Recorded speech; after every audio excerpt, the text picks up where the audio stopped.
Hey fight fans, welcome back to the Fight Book. This is the Indian accent guy, and first of all, I'm sorry because I could not make a video in last 2 days. There were two reasons. First of all, there was not enough big fight updates to tell you, and the second one, I've already told you that I'm preparing for my examination and the first paper is done today, only 4 left. So now, today in this video, I have something that is enough to make you happy. Yes, we have 21 new fight announcements, including 10 in the UFC, as well as updates from Arman versus Ilia Topuria and Mokaev's return into the UFC. So without wasting any time, let's start this video. Just like always, we are gonna do it in chronological order, and first we will talk about this weekend's UFC Vegas 109 card. There is a new fight added on this card, and this will now start the prelims card. It is a middleweight bout where Cody Brundage, who is pretty famous for losing to Bo Nickel, will be taking on Eric Mikonico, who is currently 0-1 in the UFC. Then if you talk about next weekend's UFC 319 pay-per-view card, the headliner Khamzat Chimaev says that he is ready to go 5 rounds with Dricus du Plessis and that he will not retire if he wins the middleweight title at UFC 319, declining the rumors spread by Caio Borralho. Chimaev also tells ESPN MMA that he still has plans to become a 3-weight world champion in the UFC. He has spoken to his new coach about it and believes he can make welterweight again with a few months' notice.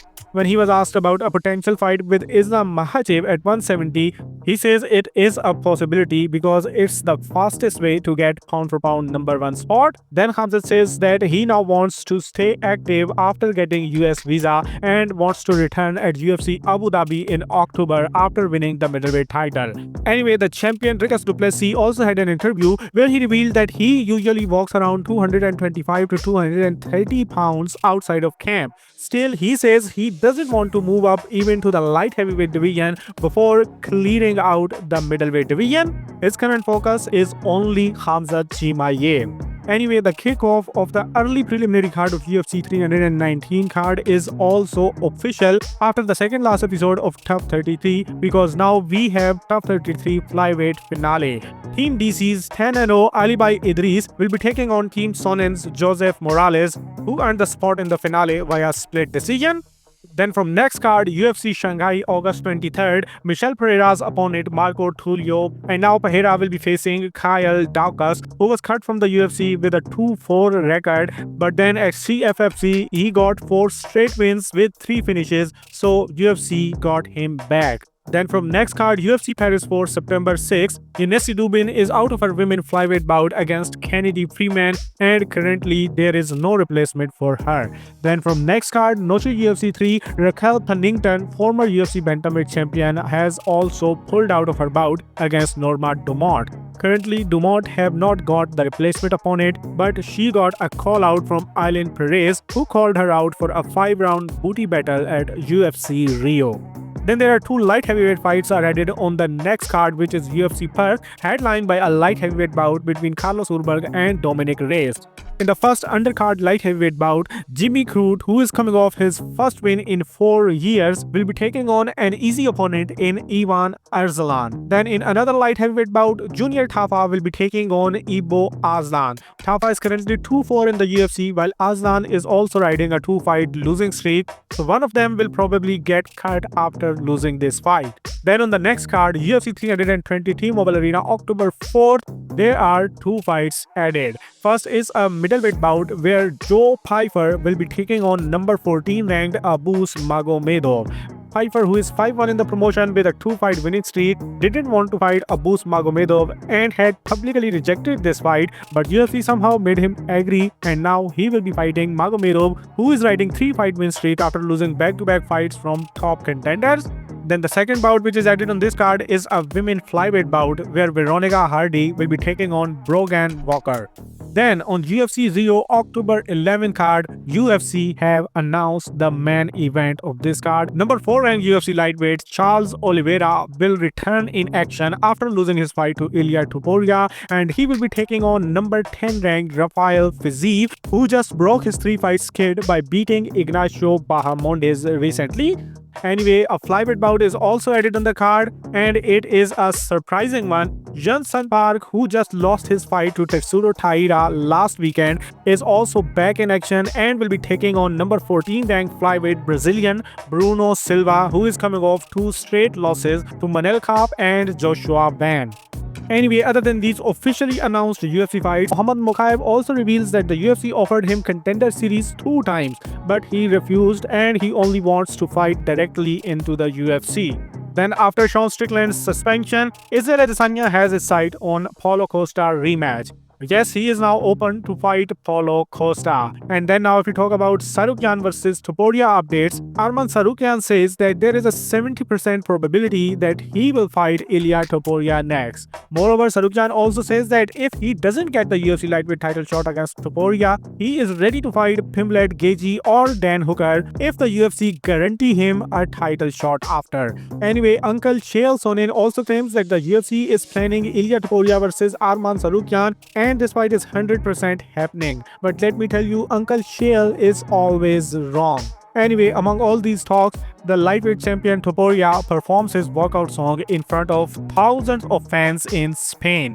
This was a surreal moment that shows just how big El Matador has become, especially in Spain. But still, the UFC will see this video and be like, so where in America are we going to book his next fight? Anyway, that was all from the UFC world. If we talk about another important fight announcements in the MMA world, first fight is announced by PFL for their PFL Dubai card October 3rd. Zubera Tukhugov will be taking on Artem Lubov. Tukhugov was 5-3 in the UFC when he got cut in 2023. On the other hand, Lubov's last stop was BKFC, which he left in 2021 with back-to-back TKO losses.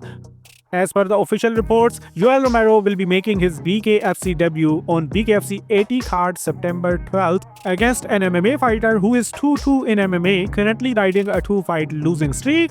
Then a big card is announced in Pakistan for August 23rd, Saturday, Road to Brave FC 100. It will be headlined by a Pakistani fighter, Rizwan Ali, who is 10-0 undefeated with 9 finishes, while 9-1 Ismail Khan will also be showcasing his skills in front of his own crowd. Both have already fought in world level promotion like ONE FC and Brave CF.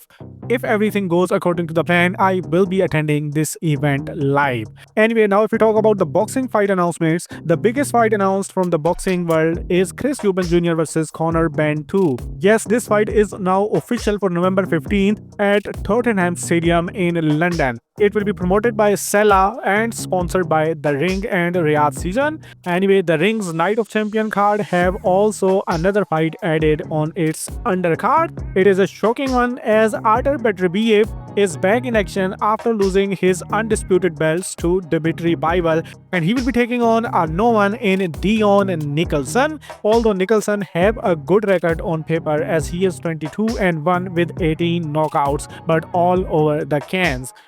Moreover, another expected fight that is probably going to land on this card is a WBC Super Welterweight title fight where Sabriel Matias will be defending his WBC Super Lightweight belt for the first time against his mandatory challenger 18-0 undefeated Dalton Smith. Then Top Rank announced their fight for September 6th, and it is a super featherweight bout where Oscar Valdez will be trying to bounce back after losing his WBO super featherweight title unification fight against Emmanuel Navarrete. He will also be taking on a no one in a showcase bout in Ricard Medina, who just broke his 2-fight skid. And that was the last official fight announcements from the boxing world.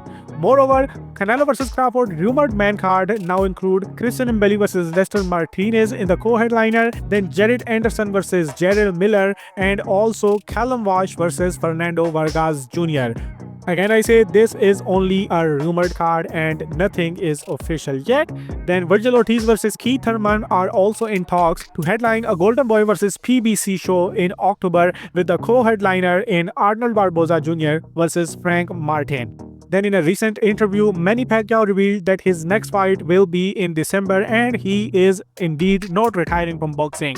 Lastly, Laila Ali responds to Clarissa Shield and accepts Shield's challenge for a super fight. And that's all in this video. Now you are again completely up to date with the fight world. If you want to stay updated, stay subscribed and stay patient because I still have 4 papers left. My last paper is on next Saturday, August 16th. So till then, I will not be making a video daily, but will definitely make a video for you if any big fight is announced. So now as you are completely up to date with the fight world again, you can do whatever you want.